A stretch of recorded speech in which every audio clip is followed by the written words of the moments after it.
Welcome back to Tanach Tea.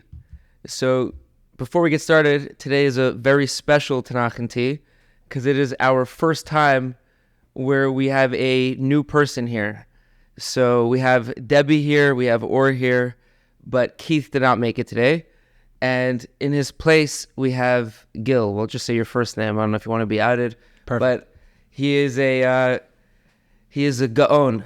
No. Yes. So No, definitely not. But I'll allow Gil, want to introduce yourself to the people, tell them who you are. So I was born in New York.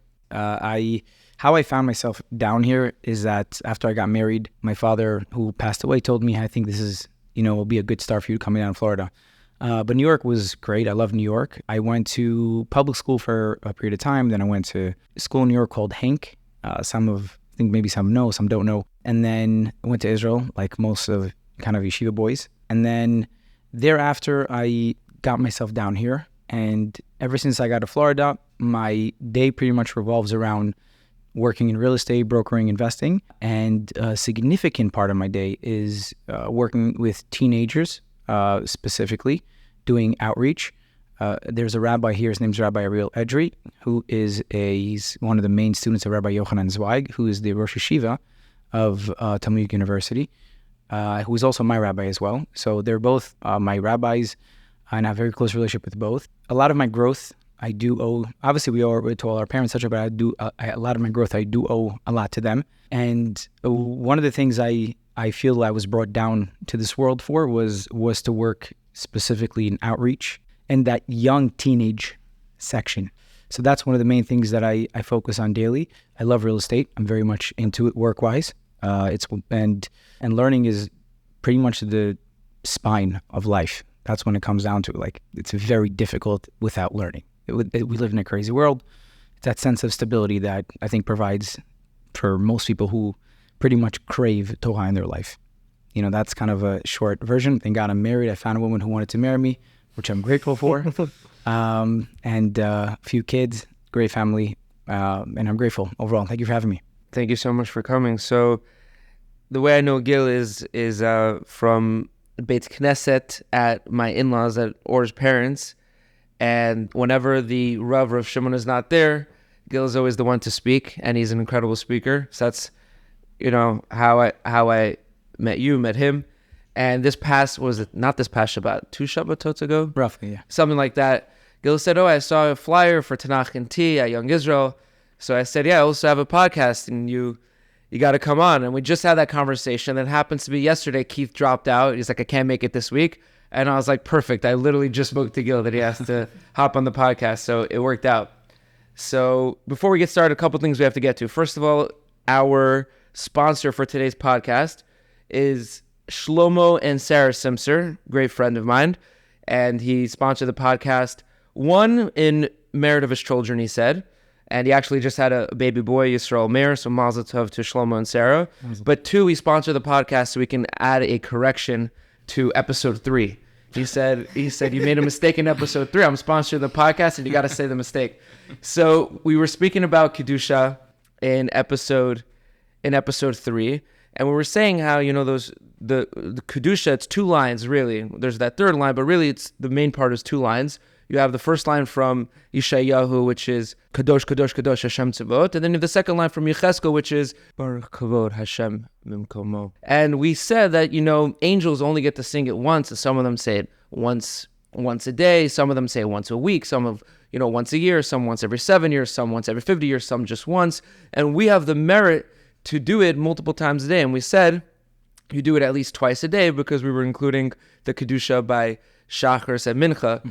And Shlomo corrected us and said, no, you say it more than twice a day because in Shachar alone you say it 3 times because you say Kedusha before Shema by the brachot every day and by Uva L'Tzion you say it. And he actually told me there's individual names for them, and there's a lot of depth we can add to it. He sent me a bunch of screenshots of a book, but we have a lot to cover this episode, so Shlomo, you're going to have to sponsor the next episode if you want all your extra stuff to make it in. And Bezrat Hashem, he lives in LA. Next time he's in Miami, maybe he'll hop on an episode himself, and he'll teach us about Kedusha on his own. We'll let him speak from his own mouth.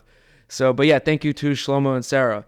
Also, I wanted to give a shout out to the Hey Jew campaign, which is a campaign that ever since October 7th, there's been over 20,000 acts of hate. And they want to turn that into 20,000 sparks of light. So they're looking to get 20,000 people to make a donation. The amount doesn't matter, just that you make a donation. And then they will distribute that money to 4 incredible Jewish charities. You can look more into it at the website, which is heyjewcampaign.com. I'll add the link in the show notes on the various platforms. But, it's an amazing cause. So, you give a penny, you give $1, whatever it is. The ikr is that you just make yourself part of that 20,000 to combat all the anti-Semitism that's going on. So, so we're going to get started. First, we got to do our intro music. And before we get into the material of day 6, Gil, we do something called Tanach Barbershop Talk that we started doing. So you'll see what that is in a moment. Okay. I'm looking forward to it.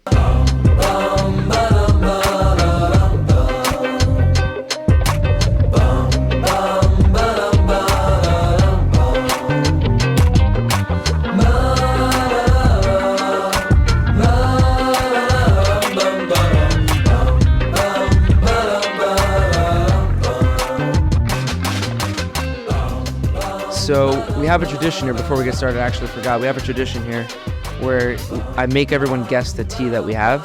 So obviously you just said the ginger tea is fire. So the hot tea you're drinking is ginger peach. We stopped doing that tradition after 2 episodes because it got tired because they knew which tea it was. Mm-hmm. Because it's your first time, you have the opportunity to guess the iced tea that you're drinking. Okay, hold on. It seems like a cross between maybe some sort of a berry and passion fruit or something along the lines of that. I don't know. So it's passion fruit. So passion fruit. Wow. Got it. Okay. Got it. Good. Got it. Nailed it. No, nailed it. Right. It's I really like passion fruit. So yeah. I think there you go. So we gave you ginger. We gave you passion fruit. We're giving you everything you want. Nice. Awesome. Everyone has today. It's been cold in Miami. Cold, for Miami for us. So we all have a hot tea and a cold tea. It's like 70 degrees outside. But anyways, so let's get started. So first, we're gonna start off with Tanach Barbershop Talk. So for Tanach Barbershop Talk, there's like the concept, like in the barbershop, like people talk about like the top 10 basketball players of all time, and it makes for an interesting conversation. So we try to bring like the fun to the Tanach and make it more fun and kind of have that. Hopefully it's not disrespectful to them, like, make it fun. So we spoke about before who the female Ushpizin would be, if we can make a list of the 7 Ushpizot, which we did already on old episodes. So I was thinking, if we were to make an 8th Ushpizin, who would it be? Oh. Now, the thing is, that's already referenced. So I have to say we're going to actually move to the 9th because there is an 8th Ushpizin. And the 8th Ushpizin is Shlomo Hamelech. It's brought down that Shmini Atzeret would be Shlomo Hamelech. Part of me feels that the reason why that is because it's the continuation of the 7th day, and David was the 7th day. So Shlomo is like the obvious. And I almost feel like if Moshe was the 7th day, then Yeshua would be the 8th day. Mm-hmm. So it's like, I don't know if it's his own separate thing or it's just a continuation of the one before. But when I was speaking about it with a rabbi at NMB, I didn't ask him if I could quote him, but I was speaking about it with a rabbi at NMB this past Shabbat, and I said that, and he said it's not an accident David is the 7th day. Shlomo is the peak of Judaism, and he said Shlomo's name is Lim Moshe with the same letters. Cool. So he said Shlomo is the 8th. So I asked him who would be the 9th, and he said I can only tell you what Chazal says. I'm not going to make up my own things. Well, here in Tanach Tea, we will make up our own things. So who would be the 9th Ushpizin? Male Ushpizin. Yeah, we'll do female a different time. Let's not overly complicated. So who would you say? In my head, I have a couple of options, and I settled on one in my head. But feel free to take the floor. Who, if you had to decide, Simchat Torah Ushpizin, who is it? Right, that's the 9th day, right? Question. Yes. Are we limited by, I guess, some sort of a time frame by books? You're not limited. You could choose anyone you want. We can actually even go into Talmud, contemporary rabbis. If you want to choose Rav Edery, Rav Edery is like a huge tzaddik. You want to hear something very funny about that? Actually, some guy, I don't know his name. I think he's one of the rabbis here. So he first came to town and he walked into the old Shorashim and he says, and we start speaking. I'm like, do you know Rav Edery? He's like, are you kidding me? Of course I know Rav Edery. So he's like probably the. You know how we have like the Lamed Devav Tzadikim, the 36 Tzadikim that the world stands on? So he's like to me, he's probably like 37. Just like that. So that's for sure. He is. He's a nish chesed, that's for sure. Yeah. I know this on a personal and quiet level also, and I know this also on the big things. I got to send Rav Edery the podcast after this. Yeah. I really got to be careful what we say. You might say, don't make up your own Ushpizin. That's a really compelling question. I need like a minute or so to think about. Does anybody want to jump first, or do you want to hear? I put thought into it already because I didn't warn you. Please. It's more fun, I think, if it's on the spot. But the truth is, for the next Tanach Barbershop Talk, I'm gonna actually make you make a list beforehand, so you'll be more prepared for this. But I thought about it. So before I saw that Shlomo would be the 8th, he was definitely on my options, but he's already taken as the 8th. But who else did I thought for as the 8th, and now would be the 9th? I thought immediately of Tanakh, because I just feel, there's the bias towards the earlier ones. Like you have, if you were to think post-Tanakh or post-Talmud, like, the first two people that come to mind is like Rashi and Rambam, but it's kind of hard to compare them to Tanakh. It's like they're not prophets. They wouldn't do it. So it feels like I feel a little bit like you're stuck in Tanakh just by virtue of that. But I was thinking in Tanakh, there were 3 people that came to mind for me: Yoshua, Shmuel, and Eliyahu Hanavi. Those were the 3 people that jumped out to me, and I'll go in order. You'll see who I landed on. Eliyahu Hanavi I landed on for obvious reasons. He's a man who became an angel, right? He literally rose above. They say about Eliyahu Hanavi that he's the opposite of Adam. Adam started off immortal and became mortal, and Eliyahu started off as a mortal man and literally rose above that to become an immortal angel. He's literally the opposite. So I thought of him. Shmuel, I thought because he's like, maybe the greatest prophet we ever had, the one who anointed Shaul and David Hamelech. Also, one amazing thing about Shmuel is that when Shaul was trying to track down David Hamelech, Shmuel gave Shaul prophecy in order to distract him, which is absurd. One, because how can you give prophecy to another person? It's like, by osmosis, making someone else, Michael Jordan being next to me, and I'm all of a sudden amazing at basketball. But 2, even for yourself, in order to receive prophecy, you need to be happy. Like Yaakov couldn't get prophecy for 22 years. And some people say Elisha didn't get prophecy also after Eliyahu died, who's a great prophet. So you see these great prophets like Yaakov and Elisha that got shut out from prophecy, and Shmuel was giving prophecy to someone else who's depressed, who didn't want to do it because he was out. So Shmuel is like, on a crazy level. But I ultimately landed on Yoshua. Now, I know my name is Yoshua. I might be biased or whatever. But I ultimately landed on Yoshua because he was at the, there's a little bit of bias to earlier, and there's a couple of reasons. One, we're told that if the Jews never sinned, all we'd have is the books of Torah and Yoshua. The whole Torah is about getting us to Israel, and he's the one to do that. And he's, they call him the moon to Yeshua's son, and there's even, I saw opinions that his prophecy was only rivaled by Moshe. Like Moshe is the only one. Like he's Moshe part 2. So in the similar way that Shlomo was a build off of David, I'm just building off one of the Ushpizin already, and he was considered like a melech, right? Like Moshe and Yeshua are not called melech, but by all means they are and they were. So I feel like how can I get anyone in front of him? Like the things that he saw, that he lived through, he circumcised everyone on the way out of Egypt, on the way into Israel, split the Yarden, he stopped the sun. So I just felt like it was kind of hard for anyone to compete with Yeshua. So I landed on him. So that's my case.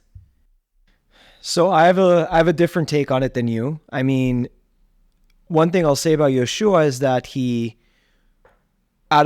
I also, those were my 3, coincidentally. I'll say who I landed on at the end, but I'll start from Yeshua.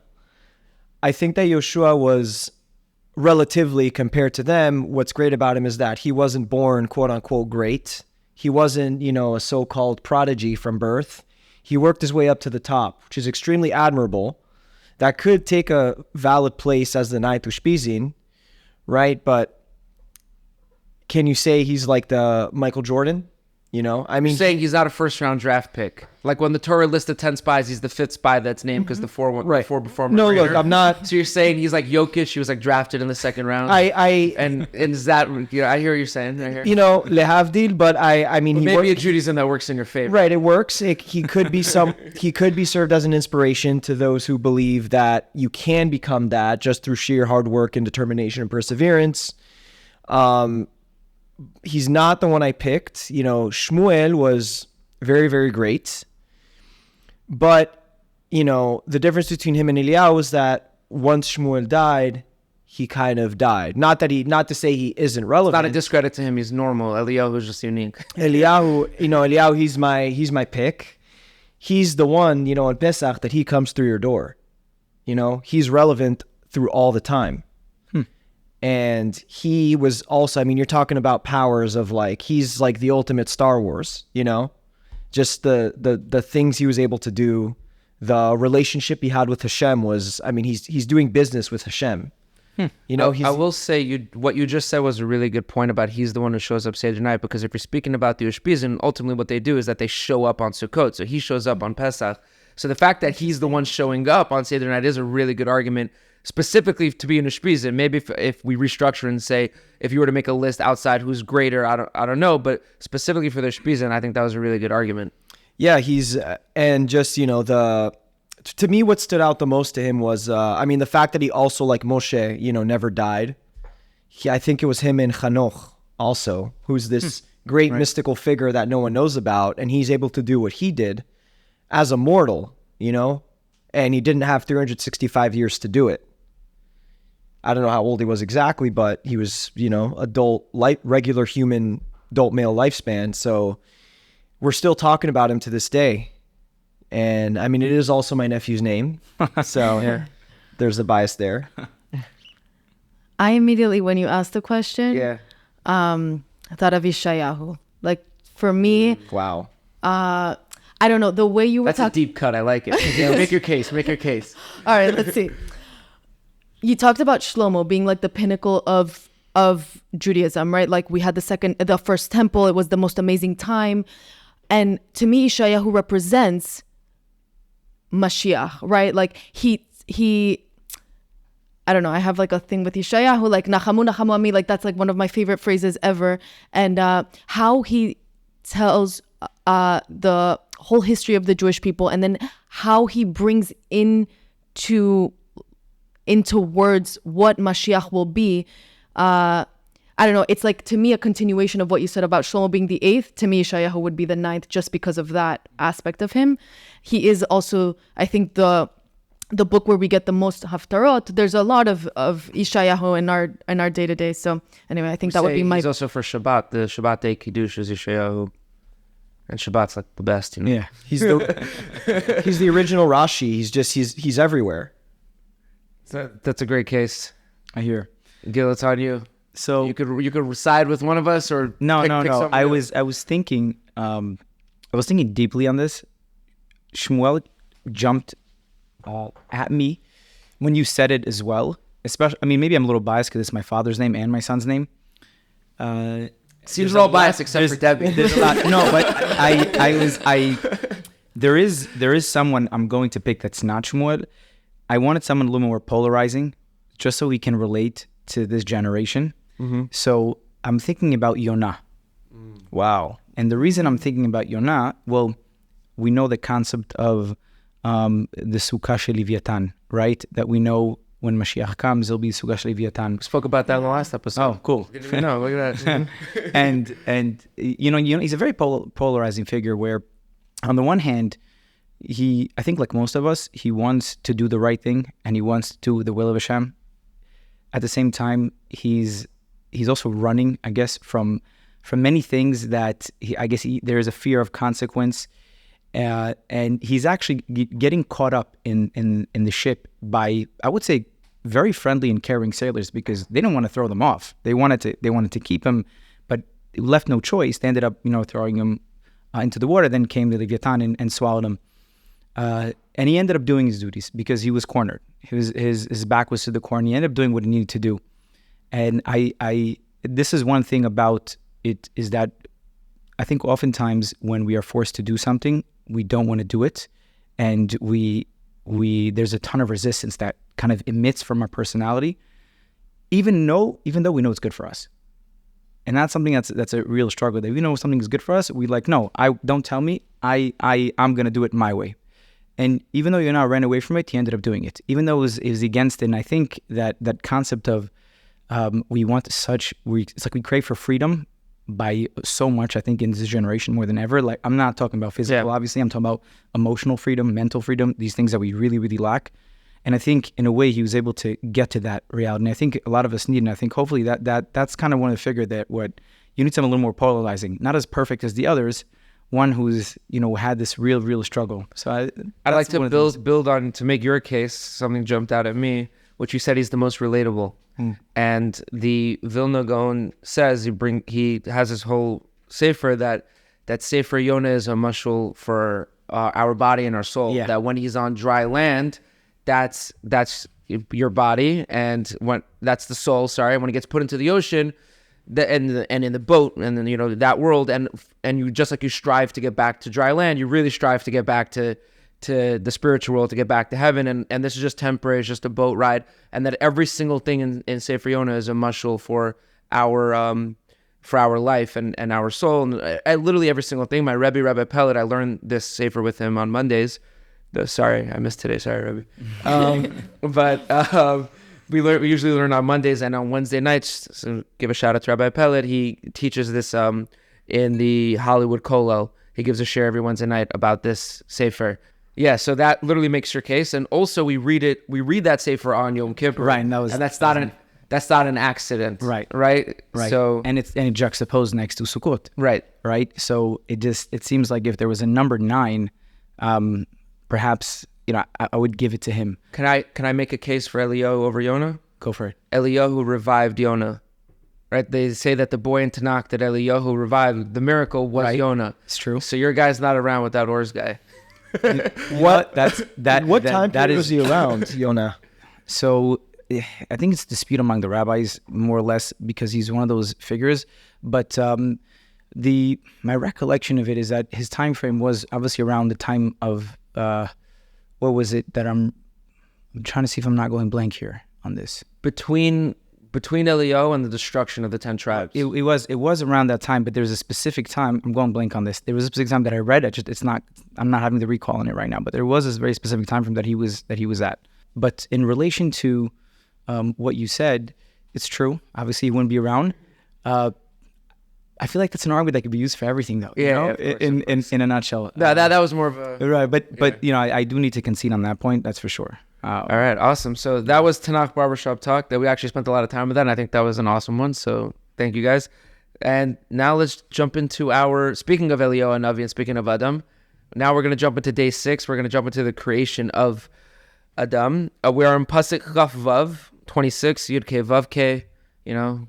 Big number. It's my jersey number when I was on high school basketball. Anyway, so because we have Gil over here, and he won't say it, but I will say that he reads the Torah in the most authentic way because he is Timani. So I feel, Gil, it's only right that you would bless the people instead of hearing my Ashkenazic accent. They can hear a much better. So Pasuk Chaf Vav, if you don't mind taking it away. Pasuk Chaf Vav. Okay, so. ויאמר אלוהים נעשה אדם בצלמנו כדמותנו וירדו בדגת הים ובעוף השמיים ובבהמה ובכל הארץ ובכל הרמס הרומס על הארץ. I'll let you do the translation. Okay, so the translation is, Hashem said, let us make man in our image, in our likeness. Let him dominate the fish of the sea, the flying creatures of the sky, the animals and all the earth, and everything that creeps and crawls on planet Earth.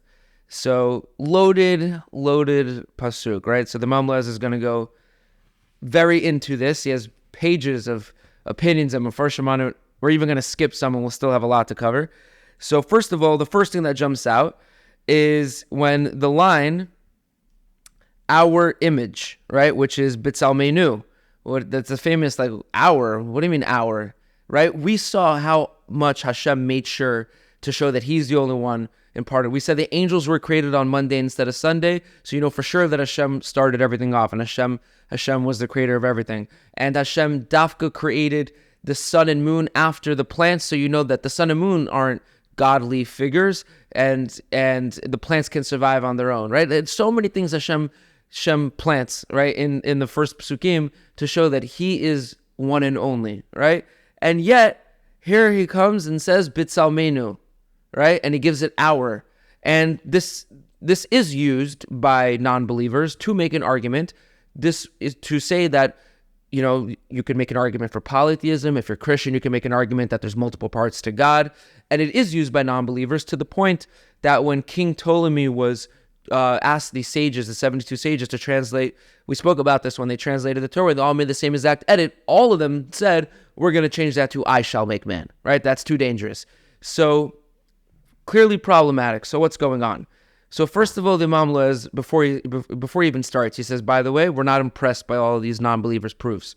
Because he says, if you look at the next line, the very next pasuk starts off with Vayivara Elokim, which is singular, not Vayivru Elokim. It's singular, and it's just saying that, God created man, right? Not multiple. So he's like, you need to prove that if you're going to say multiple. He's like, don't start with me. So first of all, he's like that. He said, you don't have to look far. But still, why did Hashem do it? So he gives 4 reasons. Some of them I find difficult to explain. Some of them I like more. And if you have some reasons, I'd love for you to throw them on after. But let's get into his 4 reasons. So first reason, he says the following happened. He says that man resembles the angels. So the angels wished to see mankind created. It was something that the angels wanted. And he announced it to them and said, let us make man. Right? Like, let's rejoice together, let us make man. So that's the first answer, but there's more to that. He's not done. He says on that answer, he says when Hashem decided to make man, the angels actually got into an argument. And he has 2 different accounts for this argument. The first account, he says, is that some said that man should be created because he'll have a good heart and he'll do good deeds. And then the other camp says he should not be created since he'll be engaged in arguments, and Hashem doesn't like arguments, right? That's why Monday doesn't say Ki Tov, because of the argument between the upper waters and the lower waters. And then the other group responds back that he should be created because he'll have mercy on the poor and do charity. And then the other group responds back that he should not be created because they're going to speak false things. And that's the end of the argument. Hashem says, I'm going to create them. So that's why Hashem said, let us make man. It was like in conjunction with the angels. There's another opinion about how this conversation went down. And I love this opinion because this opinion makes Hashem sound like a mafia boss. Because according to this opinion, Hashem, the first 2 groups of angels speak out against a man. And when they speak out against mankind, Hashem throws them in the Dinur River. So like the first group speaks out and Hashem throws them in the river. The second group speaks out, and then Hashem says to the third group, you got something to say? And they're like, no, absolutely not. And they're like, you're the boss. So that's the other opinion. Hashem just straight up like smoking a cigar, like try and say something. So either way, it was in conjunction with the angels. And the reason why it was in conjunction with the angels is to show the important principle of humility, that Hashem takes into account things that are way below him. Now, obviously, Hashem taking into account the opinion of an angel would be like me making a decision if I should, sell my home, and I take the opinion of my 7.5-month-old child. That's even more, like Eliyahu's opinion is more valid in that than the angel's opinion to Hashem, but yet he listens to them. So it's to teach us humility that you should take the counsel of those that are beneath you. But Moshe had a problem with this, just like we have a problem with this. When Moshe got the Torah, he had a problem with this. And he said to Hashem, you went through all these troubles to make sure this word over here, that word over, to show that you make everything alone. And yet over here, this is like a wide open, like easy to spot. It's not even hidden. Let's make man in our image. So Hashem replied to Moshe, write as I tell you. The reason why is because if one wants to sin, let him sin. So it's a trap. It's on purpose. That way, you get reward for not sinning. So, meaning, if it's too easy to believe in Hashem, you need to have free will. You need to believe in Hashem. So Hashem puts little traps. That way, you actually get credit for not falling in the trap. Which, from this, if you don't mind, I would like to make a Kiddush. I have a personal Kiddush from this concept. And then... That's his first answer, by the way. He said there's 4. All that was his first. So my Kiddush should be as follows. I think I might have mentioned this to Or and Debbie once, not on the podcast, but Gil definitely hasn't heard it before. So, and I don't think the audience has heard it before. But my question would be, why do really smart people believe that in atheism, that the world was created on its own? And to me, I say that it's illogical. Nobody would ever buy that this table that we're sitting on was created on its own. Nobody would ever buy that this building or this car was created on its own. And the world is so much more intricate than all these things. So it's almost like crazy to believe it was created on its own. It should be like trying to tell you that an iPhone was created on its own, right? So how could anybody, really smart people, ever believe it? And I believe it's because of this concept. That way, if one wishes to sin, let him sin, because that way you get reward. Meaning, Hashem, if Hashem keeps it, it's an easy concept to understand. So you don't have free will. You don't have free will to believe that the iPhone was made by a person. It's obvious. I'm not going to reward you for believing that. So if the world was like the iPhone, you wouldn't get credit. So Hashem purposely dumbs down his presence in this world. That way, if you believe in Hashem, you get credit.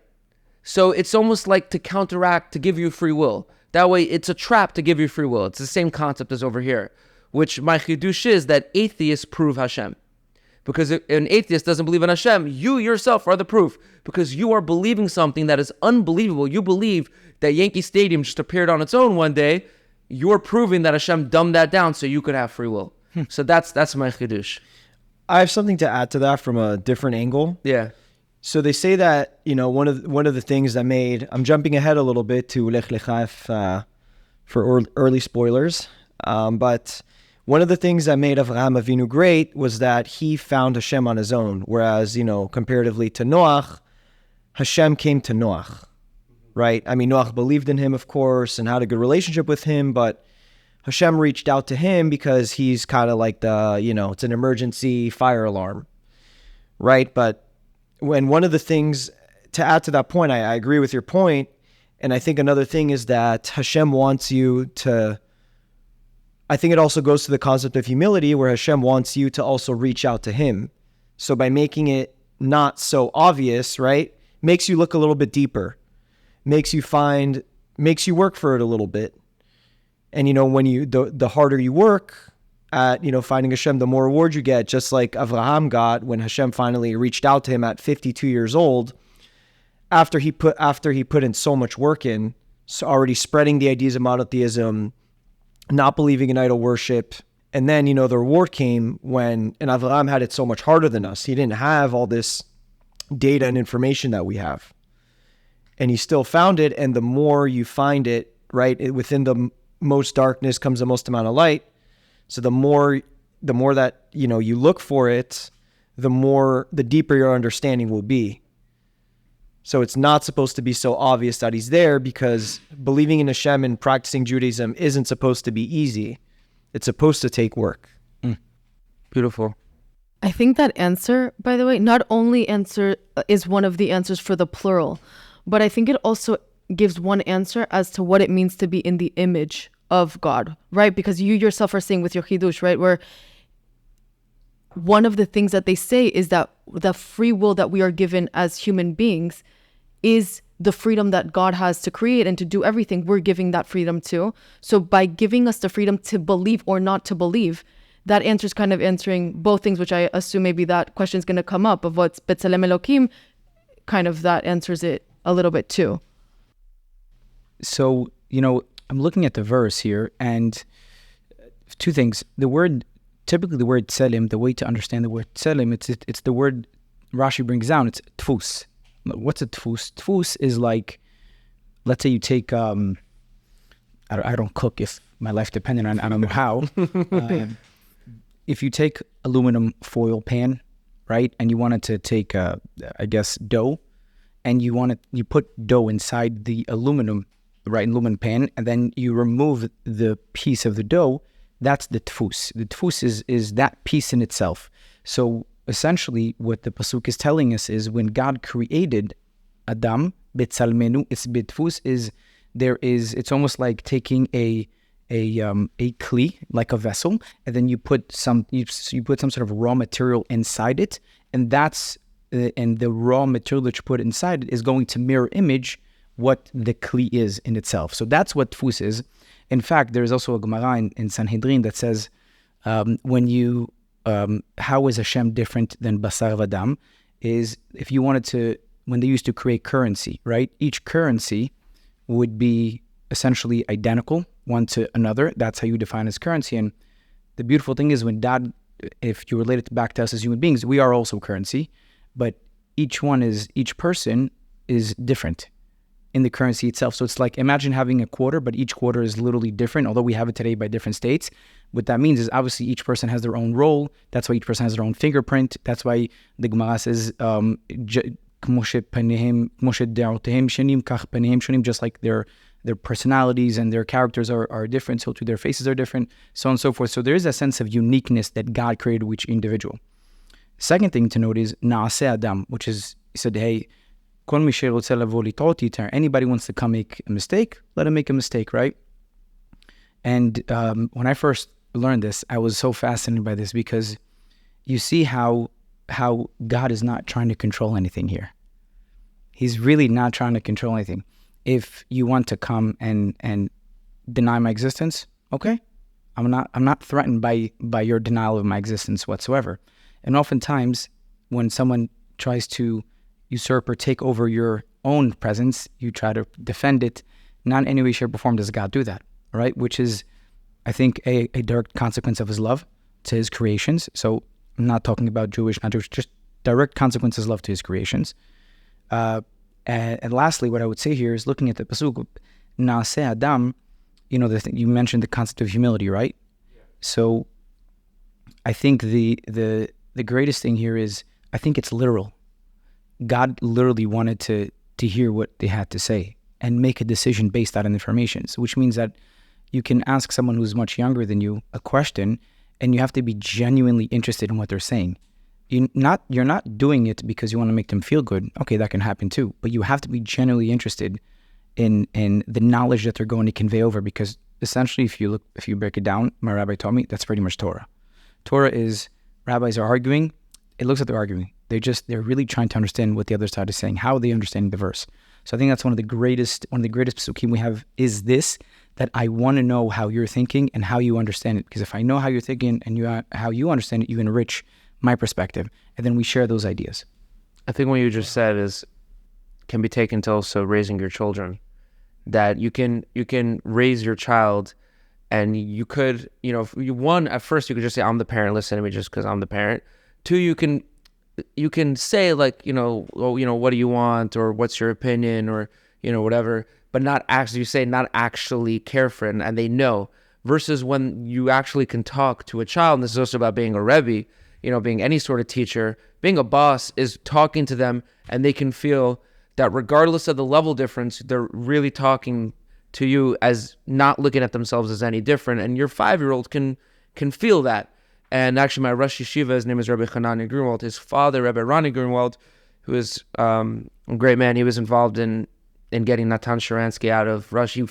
He flew there, I think it was on Pesach, because you have to, get him out. And he saved Sefer Torah in Europe after the Holocaust. And he would routinely travel to the other side of the Berlin Wall. And life was like a movie. My Rosh Yeshiva's father, Rabbi Ronnie Greenwald, passed away a couple of years ago when I was in Israel. One of the things that I noticed about him, what made him really a phenomenal person, and he was already 70-something years old, was that you would see when he would talk to children, he had that, like what I was just talking about, that you can see the child felt like he was his age when he was talking to them. And I think what you just said is an important lesson in teaching and raising children, being around anyone, is the ability to make that person really feel like you legitimately respect them regardless of where they currently are holding. Yeah, my rabbi says, one time I told him, hey, I'm Rosh Yeshiva, I'm going to teach a class. He stopped me, says, you're not teaching, you're learning with people.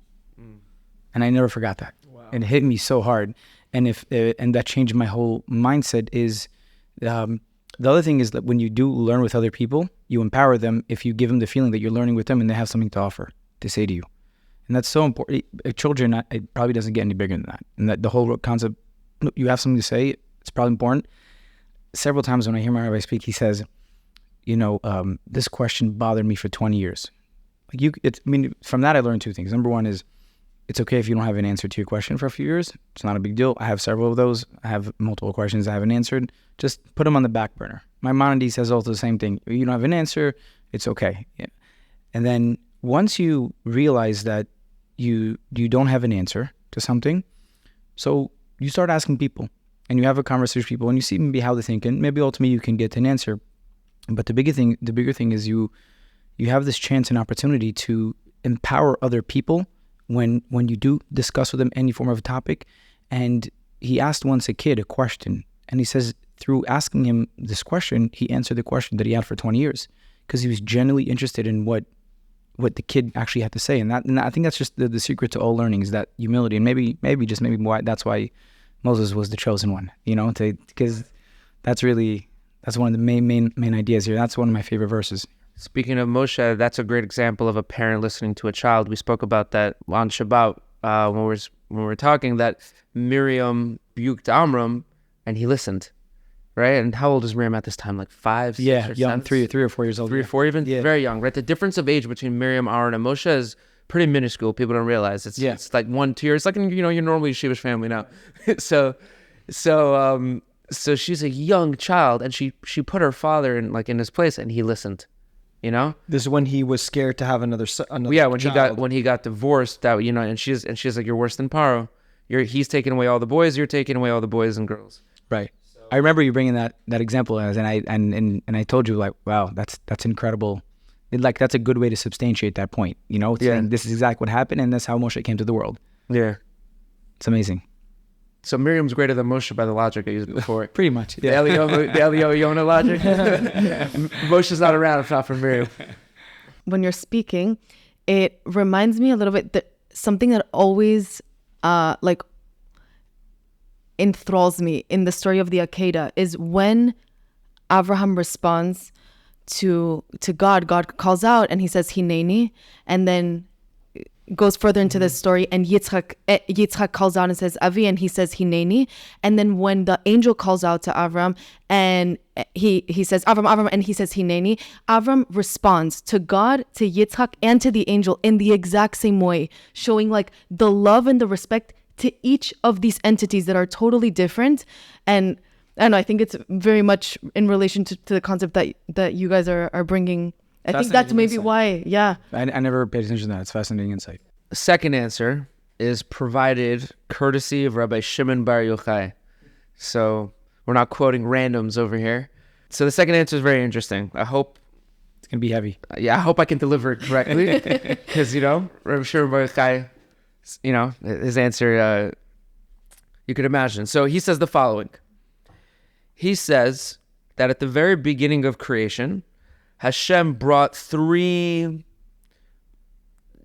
the translation that the Mamla says is artisans, into existence, like 3 function, whatever. So he says heaven, earth, and water. Hashem created heaven, earth, and water. Okay. And he gave each of these an assignment, as well as the power to fulfill it independently. So the water was ordered to create oceans and allow the dry land to become visible. The earth was ordered to give rise to the great heavenly lights that would illuminate the earth. The heaven was ordered to make the firmament, which we said is like the content, the rakia, the content of heaven, and to divide the waters. And then the water was again ordered to give rise to fish and other organisms. And as we said, the birds were really created in the water. So Rabbi Shimon Bar Yochai says everything in creation wasn't actually created by Hashem. Hashem created these 3 entities, gave them the power to independently create each thing, and each thing is built on top of each other. So it's like it's like a Rube Goldberg that Hashem did, right? Like Hashem just put off the first marble and allowed it to flow from there, and et cetera, et cetera. But when it gets to the 6th day, all of them came together, and they're like, all right, Hashem, what are we doing today? Right? Like, what's on the agenda? What's the plan? What do you want us to make today? Hashem said to them, on this day, I want to create the most significant creature of all, mankind. None of you have the power to do this on your own, as you did the other things in creation. So you must all work together, and I will join you. You will work together to build the body, and I will supply the soul, and that's mankind. So why is it let us make man? Because he's talking to heaven, earth, and the water. That's essentially the second answer, but we're going to build on this concept now. So one thing that the Mamla points out right away, he says, based off this concept, first of all, if you see a person who has no desire to be with God and doesn't want to feed their doesn't want to feed their soul, doesn't want to be with their soul. He said that's really, really sad. It should hurt you that someone else lives a life like that because there's no God in their life. Not only are they not, with God that you think that the natural way you're thinking, there really is no God in their life because the only God portion of you, according to this, is just your soul. Because the heaven, earth, and water is your body. And I know we think of heaven as God, but in this scenario, heaven is not God. It's seemingly more like the Rakia, like more like space, more like the sun, moon, not necessarily like what you might think of as heaven. So they're only immersing themselves in their animal nature. So it's really sad, he says. So that's the first thing he says. He also says, he builds on this, and he says that in describing the creation of man, Hashem said, let us make man in our image, as our likeness, and let him dominate the fish and the flying creatures and the cattle and the earth and the creeping things. And he goes, well, what's with the let him do this? When we describe anything else in creation, there's no specific task that's emphasized, right?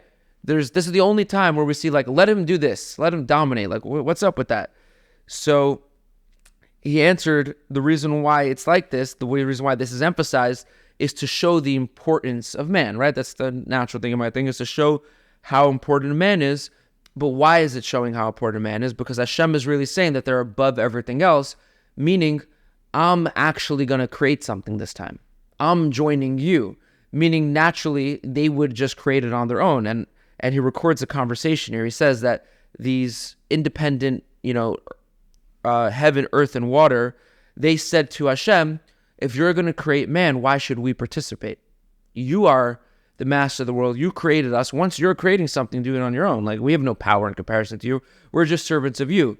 So Hashem said, there's the mashal. And the parable is, imagine a king has a bunch of servants that he gives money to. And then he has his most loyal servant who he wants to give money to. And he wants to honor him.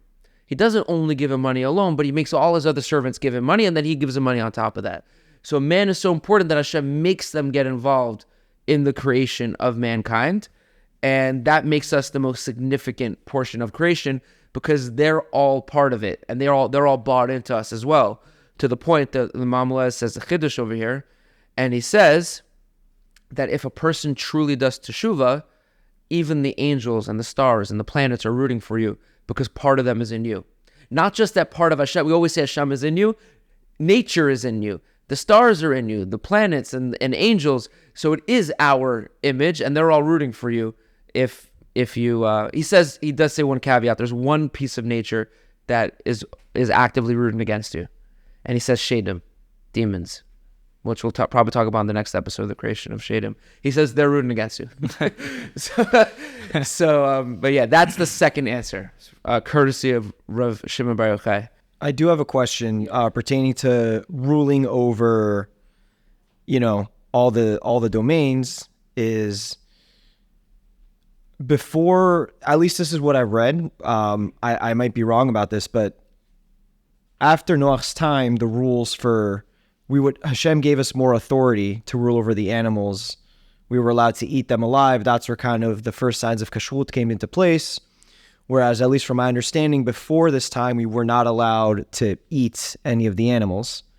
So if we can't eat the animals, right? I mean, how else do we rule over them? Is it by being a shepherd? Is it, or, theoretically in the time of Gan Eden, Adam didn't actually have to work the soil himself. He just had to, make sure no one sinned, right? And then everything would work in its way. So how exactly do we have dominion over all the animals?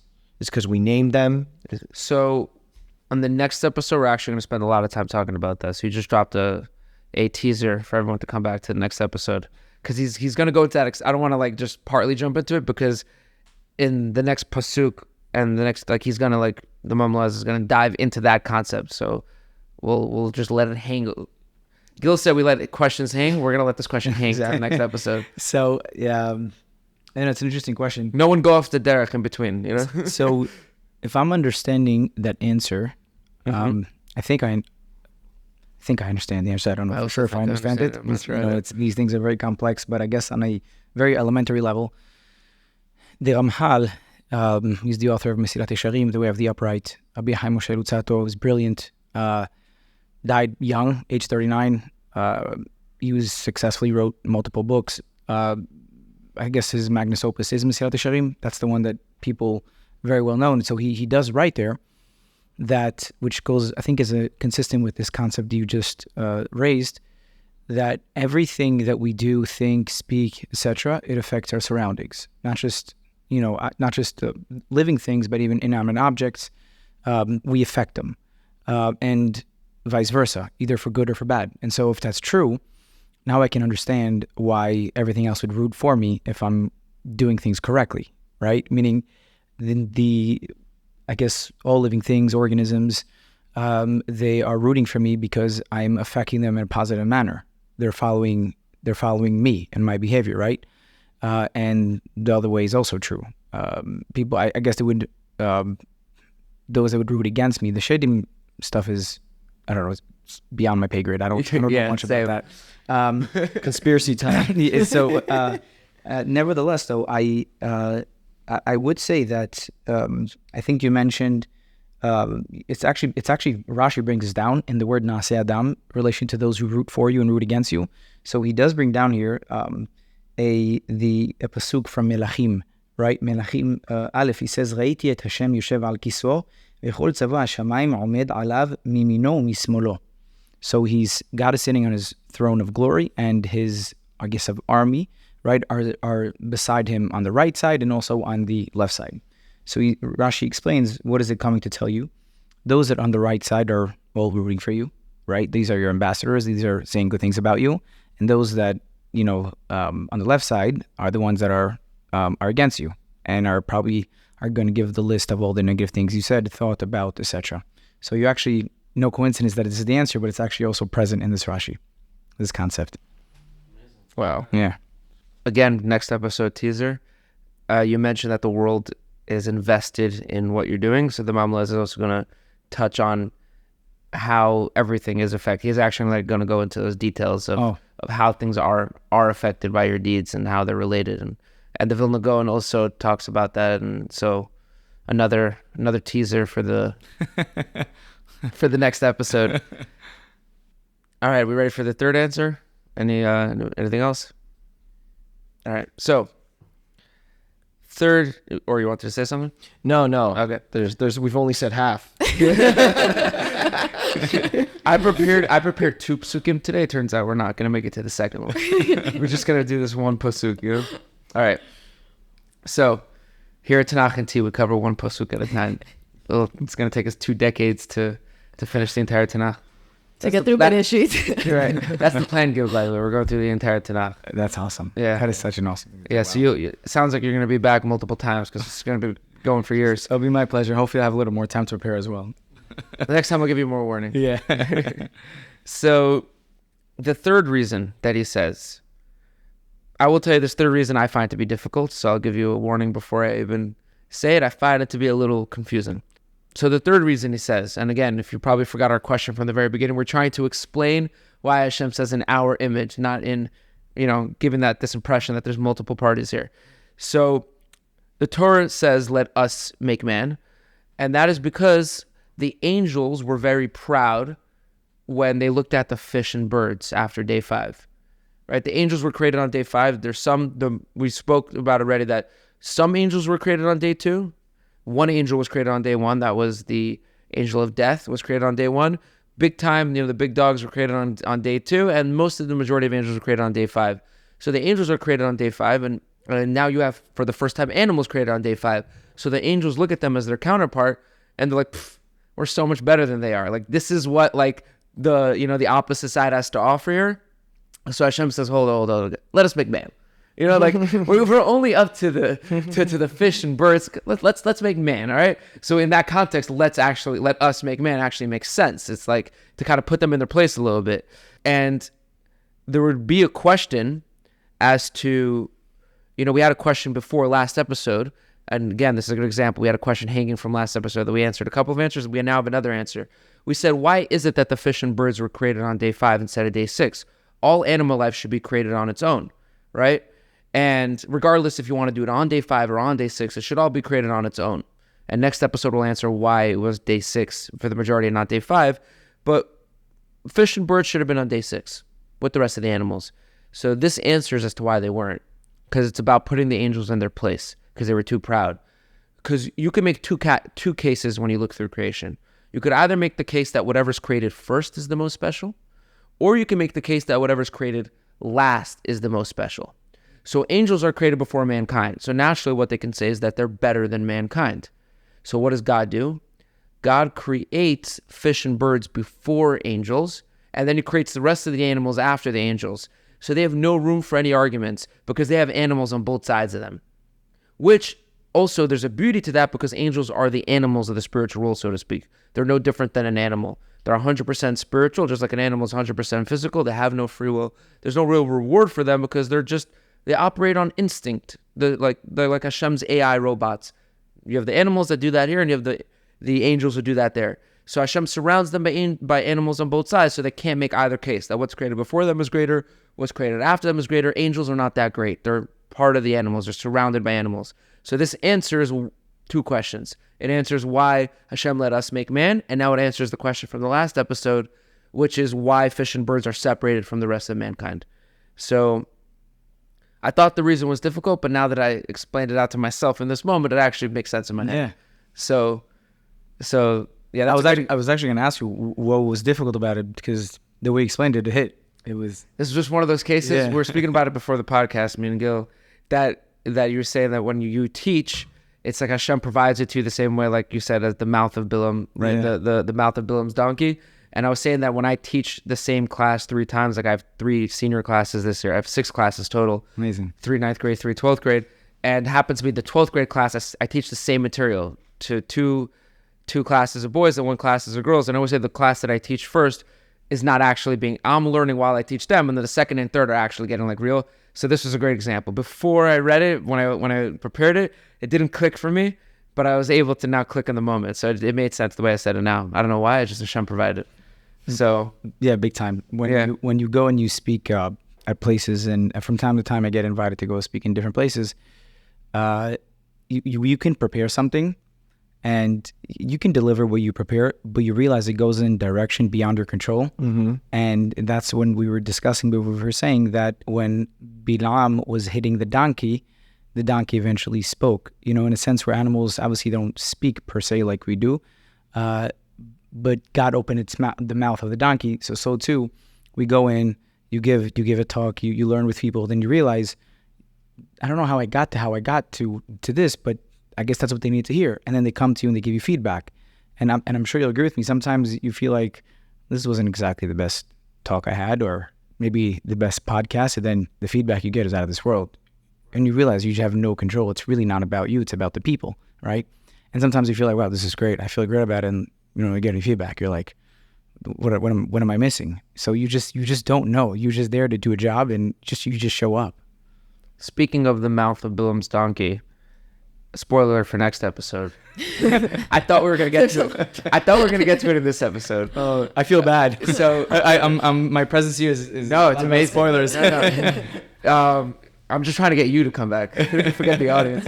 So the Mamlo is going to list the 10 things that were created right before Shabbat started, at like the twilight right before, at the end of creation, and he has a list of like 10 different items, and one of them is the mouth of Bilam's donkey. So it's not an accident. We keep on bringing it up because we're right at the pasuk where it gets created. So we are right now the mouth of Bilam's donkey, and Hashem's provided it to us, making us talk about it. Any other opinions on this third answer? I thought it was a fascinating answer. I really like this answer. I mean, the first one I think is the most like logical answer. Right. I mean, there's 70 faces, right? To Torah. Yeah. To Torah. So we're only giving 4 today, Yeah, I mean, the first answer is the most like logical and practical. Makes the most sense. But I think the third answer is the most, maybe like part of, is more like sod. If you can say that. So the fourth answer is simple. There's nothing extra, no straight up. The Mamloez just says it's the way of kings to like kind of talk is to just speak in the first person plural as a sign of majesty. Like they're more important than just one person. Like they themselves represent the majority, Like, for example, we're bringing Hashem in as the mafia boss. Hashem's opinion was better than all these angels, because he was the authority and he could, right? Person is speaking, kind of like, whose opinion matters more, the teachers or the students? The students, if they disagree with the teacher, they can have 30 signatures. The teacher is representative of all 30 of them if he makes that call. So Hashem in that scenario is representative of more than one person. He encompasses the plural. And he says it's the way of majesty to speak in a plural fashion because they don't represent one person. They have the power of multiple people. So that's the way Hashem says it. So those are his 4 answers. Obviously, they all work in conjunction with each other, right? None of them are opposed to each other. So just to recap, we had our big question today, which is how to, we spent the entire podcast, over an hour already, dissecting just this one question of how could Hashem say B'Tzelmeinu in our image. So we had 4 answers. The first answer is that it was a sign of humility, and Hashem wanted to show how important humility is and give people the chance to have free will and give people the chance to have that opportunity to sin. And we built a lot of things around that regarding Moshe, about certain Chedushim that we all said.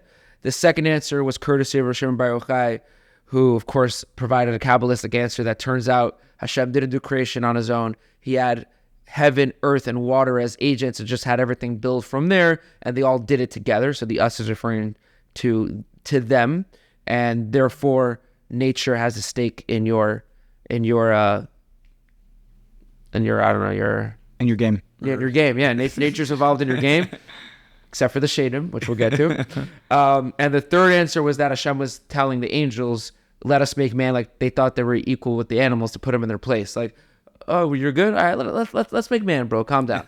And then the fourth answer is that Hashem represents more than one in terms of the power of his opinion, is the plural, and that's how kings will talk.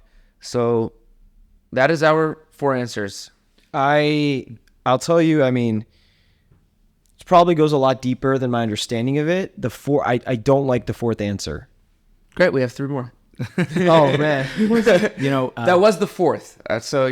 So I think the Mamlo has put it as the 4th. So I will say he agrees that those first 3 are better.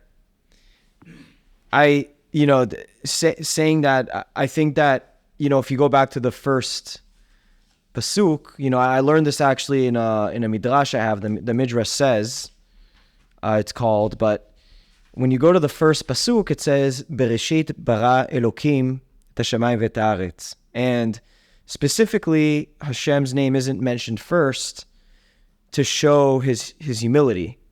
Yeah, right. We spoke about that on episode 1. Right? And so that 4th answer really contradicts what Hashem is all about. True. I hear. I think there's an answer before I heard that I think might be able to reconcile that just a little bit. I'm all ears. So the Gemara discusses, it asks a very compelling question, that if animals had chosen for themselves jobs or careers, so it goes through like number of animals. So for example, like the fox would be, like a businessman or a storekeeper because they're shrewd, right? That's fox. And then it gets to a lion. What would be the job of a lion? He's the king of all the animals. So the Gemara says, well, he'd be a porter. A port. Out of all things, it would be a porter. Like, why would a lion be a porter? You get to the airport, and if you want someone to carry suitcases, you get a porter. That's what they do. They carry suitcases, right? So how is that consistent with the king, right? So I think that, one of the answers I read from, because Merabah has books on this as well, is he explains this in the following way, that what's the job of a porter? It carries back, right? That's what it does, and which does really essentially the heavy lifting. That's really the role of a king. The role of the king is to do the heavy lifting, is to carry, literally to go and carry on the nation, the people, right? So I guess the terminology of we is that his perspective is he sees as I have a responsibility. I have a responsibility to carry the people, and he's not speaking of them in the way where I am above you. While that may be true, but it probably does not give that feeling. There are times where David Hamelech, when he had to... I was just thinking of... There are times David Hamelech was, you have to show the fact that you're a king, and, sometimes it's ruthless, and we don't have to get into it right now. But the reality is, there's a reality where you also see him get cursed, right? And by Shimmy ben Geira, he was the head of the Sanhedrin. He was a brilliant person. You also see him get cursed. He doesn't say anything. He has the ability to carry on, to take on things. But this concept of naseh, there's also a term which you discuss as royalty. There's a term for it in Latin. I don't remember it, but something like pluralis majestatis or something like that. It's like a Latin term that means it's a royal term, where you do speak in that regard. I think if you take that concept of the we as he sees himself, as the nation, as the people, as he carries their burden, similar to a porter, because that's really what a line is, in a sense where I do the heavy lifting for the people. So it's like it's the opposite of arrogance. Yes. It means I am willing to take on the heavy lifting of the people, the difficulty, because essentially that's what, today you have halakha. If you see someone, a very important leader, you can say a bracha when you see them, right? Shehalak kvodo, what's the bracha on it? Shehalak, it's not coming to me, but you, Shechalak mi kvodo le malchut, or something like that, you actually make a bracha. So if you see like a king, like an actual king, you actually make a bracha, right? Because it's something that they're actually people who you have to give them a sense of honor and kavod. You do, but they take upon themselves the most difficult decisions, right, for the people. So there's a lot. They carry a ton of responsibility, a lot of pressure. A lot of them probably don't sleep as much as the regular person does. So it's a sense of a sense of how I see the fellow people, and I take on their burden, their responsibility. As a big part of it, it's on me. They're in Hashem's image. Yes. Right. Yeah. Yeah. Just to add to that, it's brought down that leaders die early for two reasons. One, to absolve for the sins of their generation. So they literally are not only responsible for their own sins, they end up going down with the ship. And that's why there's opinions that's why Moshe and Aaron didn't make it into Israel. Not because they did their sins, but because their generation didn't make it. And as the captain of the ship, it's not right that they get to go in without the ship. And Hashem made up garbage reasons to not let them in, not to embarrass them and blame and put them with the rest of the lot. So it's a good example of they deserve to go in. They didn't because they have to just roll with their crew. So you're saying that, they sleep less, they literally can die early, and also the stress of being a leader can take its toll. Yosef as well. Yosef is a prime example because he died before his brothers, and he was right, and he was viceroy to the king, so Yosef is another prime example of that. That's when the Mishnah Navot brings down anyway. What was it, 110? Yeah, that 110. Yeah. Levi lived the longest, and Levi was the most humble of all the brothers and kept himself not as involved. So you see, Yeah. So that's I don't know if that fully reconciled the answer, but maybe that concept of how they perceive Jodu is obviously a king who generally cares about their people, in the sense where they see the people's agony as their own agony. So that's from that perspective in itself. I don't think it necessarily needs to be reconciled, because something just hit me when you brought up David Hamelech and Shimmy ben Geira, is you could see the way David Hamelech actually dealt with the situation. I think answers our question, which is, there's being the king, and then there's the office of the king.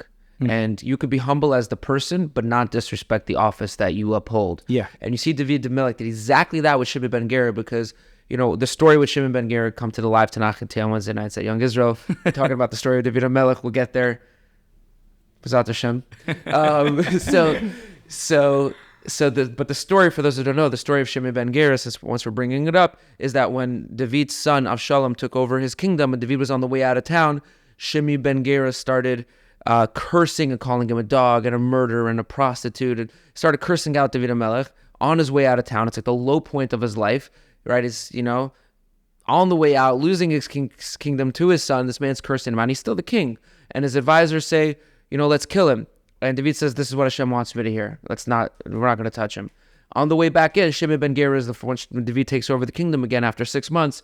He's the first person to greet him and say, "Long live the king," etc., etc. And his advisors say, "Come on, who are we joking? Let's kill him." And David says, "No." So you're like, "Okay, wow, David has mercy." But then. Later on, when David's on his deathbed, he tells Shlomo to kill Shimmy ben Geira. I don't understand. Did Shimmy deserve death, or did he not deserve death? Which one is it? And this, I think, answers our question. Because when David is king, he's biased. He can't assert whether he's judging fairly or unfairly. It might be about his own honor. And when it's about his own personal honor, he's humble. He's not going to give in. Let him live. But once he's about to die and the next king is taken over, and it's clearly not about him, and Shimmy ben Geira was actually the Rebbe of Shlomo Hamelech, so Shlomo Hamelech doesn't want to kill Shimmy ben Geira, and actually when he does, That's when he marries the daughter of Paro, and that's when everything starts going a little more downhill for Shlomo Hamelech. He has no incentive to kill Shlomo. What's the only incentive? The only incentive is to respect the office of the king. So you see, David is able to walk the line of cruelty and mercy to a perfect balance, taking it out when it's for him, and when it's for the office, applying it. And I think that's what Hashem does here. Hashem starts off with the humility as a sign of his humility, but ultimately, when he's creating us, it's important to know you have to respect the office of the king, that this is still Hashem. And I don't think it's at the same time, our first answer was that it's his humility, and our fourth answer was that it's greatness. The same point. Yeah. Right? So I don't think they need to be reconciled. It's both of them. One's the office of the king, and one's the true humility. And once we're bringing up, just to end off, once we're bringing up Shimmy ben Geira, if you read the Megillah and you read Mordechai's lineage, Shimmy is in that lineage. And because David allowed him to live longer, that gave the opportunity for Shimmy to have more children. I don't know if remember more or have children at all. And Mordechai comes from him. And so if not for David having this understanding of this line and giving and having mercy on him, he would have been totally justified to kill him then. Mordechai doesn't come about. We're not saved, etc., etc. And this is why in the Megillah, Mordechai is called a Benjamite and Ish Yehudi. What do you mean? He's not a Yehudi. He's a Benjamite. Right. He's only alive because of the Yehudi. Who's the Yehudi? Right. David HaMelech, obviously the main guy from Shevet Yehuda. So beautiful. Wow. Yeah. Beautiful. I mean, I think the fourth answer was very much deeper than it seems. I would agree. I thought it was a nothing, and then turns out we just... Thanks to you. Yeah. Thanks to your different question. The answer. The Kedushin that we just came out. Yeah, we squeezed a lot of juice out of that. Yeah. Anyways, just to bring it back to Tanach Barbershop Talk, we'll do that every single week. We'll come up with a new prompt. Already have a couple for the next 2-3 episodes in mind.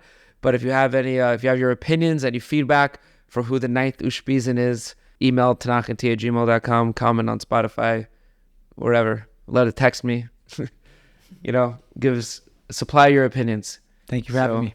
Of course, thank you so much, Gil, for joining us. Thank you to Or and Debbie, as usual, for always joining us. We really appreciate it.